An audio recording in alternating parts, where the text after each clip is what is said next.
Guys আবারও চলে আসলাম আমি সাবিনা ডট লাইফস্টাইল থেকে। আজকে সারাদিনের কি রান্না করব সেটাই আপনাদের সাথে শেয়ার করব।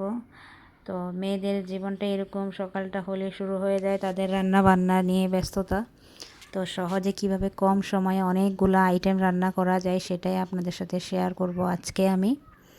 তো এর মধ্যে পেঁয়াজ কুচির মধ্যে একটু রসুন বাটা দিয়ে ভালো করে ভেজে নিব। ভাজা হয়ে গেলে এই পর্যায়ে যে মশলার ডালটা ধুয়ে রেখেছিলাম সেই ডালটা দিয়ে দিব। তো ভালো করে নেড়ে চেড়ে ডালটাকে ভেজে নিব। তো আপনারা এরকম চাইলে এরকম করে রান্না করতে পারেন, এরকম ডালটার ফ্লেভারটা খুবই ভালো আসে, তাই আমি এরকমভাবে ডালটা রান্না করি। তো অনেকক্ষণ যদি আপনারা ডালটাকে ভেজে নিন তাহলে আশা করি খুবই ভালো লাগবে। এই পর্যায়ে পানি দিয়ে টমেটোগুলো দিয়ে দিলাম, কাঁচামরিচ দিয়ে দিব। আর কিছুক্ষণ জাল করলেই আমাদের ডাল হয়ে যাবে। তো আমাদের ডাল প্রায় হয়েই গিয়েছে। এ পর্যায়ে ধনেপাতা অ্যাড করে দিলাম, আমাদের ডাল রান্না শেষ। খুবই সহজে ঝটপট একটা ডাল রান্না করলাম। ডালটা খেতে খুবই সুস্বাদু লাগে, আপনারা একবার হলো ট্রাই করে দেখবেন যারা সহজে রান্না করতে চান। তো এই পর্যায়ে আমি আবার আরেকটা আইটেম করব, সেটা হচ্ছে শাকের রেসিপি করব। শীত আসলে তো শাক আর ডালের ফ্লেভারটা খুবই বেড়ে যায়, খুবই ভালো লাগে। এই জন্য এগুলো তো প্রতিদিনের খাবারে রাখতেই হয়। তো আমি একটু লবণ দিয়ে দিলাম, একটু রসুন বাটা দিয়ে দিব। তো ভালো করে পেঁয়াজগুলো নেড়ে চেড়ে ভেজে, তো আমার পেঁয়াজগুলো অনেকটা লাল হয়ে গিয়েছে, এই জন্য রসুন বাটাটা একটু দিয়ে নেড়ে চেড়ে এই পর্যায়ে আমি শাকগুলো ঢেলে দিব। তো পেঁয়াজ বাছাটা যখন একটু লালচে হয়ে যায় তখন এটার একটা ঘ্রাণ আসে, এই জন্য আমি একটু লালচে করে দিয়েছি। তো শাকটা এই পর্যায়ে নেড়ে চেড়ে এরকম খুবই সহজে, চাইলেই অল্প সময়ে রান্না যারা করতে চান তারা এইভাবে শাকটা রান্না করে নিতে পারেন। কারণ অনেক সময় আমরা রসুনটাকে ব্লেন্ড করে রেখে দিলে সহজে আমাদের রসুন কুচির প্রয়োজন হয় না। এভাবেই আমরা রসুন তেলের মধ্যে দিয়ে আমরা শাক কিংবা ডাল রান্না করে নিতে পারি খুবই সহজে।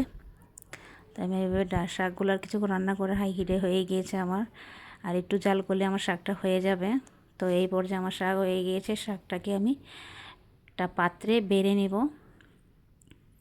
তো এক এক করে সবগুলো উপকরণে আপনাদের দেখাবো কি রান্না করলাম আজকে। তো হয়ে গেল আমাদের শাক। এবার শাকগুলো তুলে নিয়েছি। এবার আরেকটা আইটেম করব, সেটা হচ্ছে চাটনি।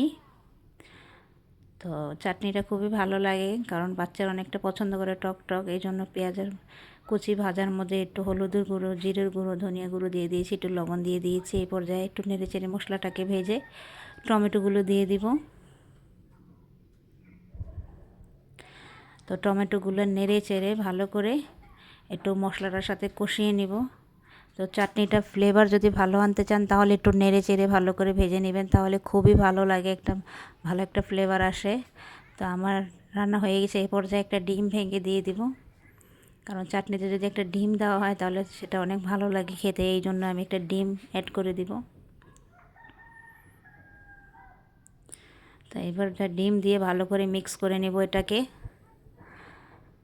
ভালো করে মিক্স করে কিছুক্ষণ রান্না করলে আমাদের চাটনিটা হয়ে যাবে। খুবই ঝটপট চাটনিটা হয়ে যায়, আর সবাই পছন্দ করে খাবারটা খেতে।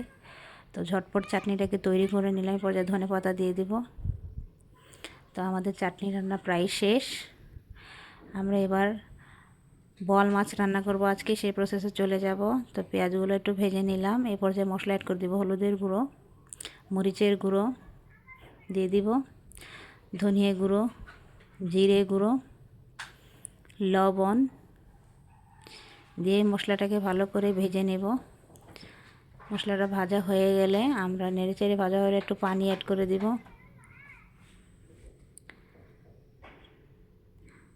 তারপরে এর মধ্যে আমরা একটু রসুন বাটা অ্যাড করে দিব। তারপরে এ পর্যায়ে বোয়াল মাছগুলো দিয়ে ভালো করে কষিয়ে নেব। তো আমরা কষানোর জন্য কিছুক্ষণ ঢেকে দিয়ে রান্না করে নেব। তো ঢেকে রান্না করলে কী হবে, মাছটা সিদ্ধ হয়ে যাবে, আর যে মশলাটা ছিল সেটা মাছের মধ্যে প্রবেশ করে ফেলবে।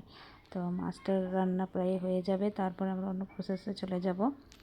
এই পর্যায়ে আমাদের মাছ কষানো হয়ে গিয়েছে। তো মাছগুলো তুলে একটা প্লেটে রেখে তারপরে যে অবশিষ্টগুলো থাকবে মশলাগুলো, সেই মশলাগুলো দিয়ে আমরা যে সবজিটা রান্না করব সেই সবজিটাকে কষিয়ে নেব।